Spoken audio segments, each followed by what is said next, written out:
السلام علیکم، سید محمد محب النبی دواخانہ میڈیا چینل پر ایک نئی اور انتہائی مفید ویڈیو کے ساتھ آپ کی خدمت میں حاضر ہے۔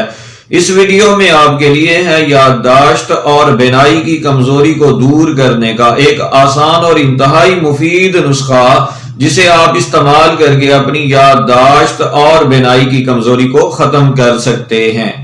نسخہ بنانے کا طریقہ اور طریقہ استعمال نوٹ کر لیں۔ سونف حسب ضرورت لے کر کنڈی میں اس قدر رگڑیں کہ اس کے چھلکے علیحدہ ہو کر سونف کے چاول نکل آئیں۔ اگر یہ 125 گرام ہو تو ان میں 125 گرام چینی شامل کریں اور ان کا سفوف کر لیں۔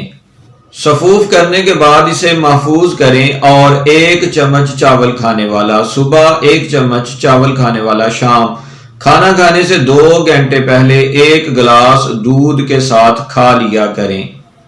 شوگر کے مریض محض سونف کے چاول ہی آدھا چمچ کھا لیا کریں۔ دعاؤں میں ضرور یاد رکھا کریں۔ ملیں گے ایک نئی اور انتہائی مفید ویڈیو میں، تب تک کے لیے اللہ تعالیٰ کی ذات میری اور آپ کی حامی و ناصر ہو۔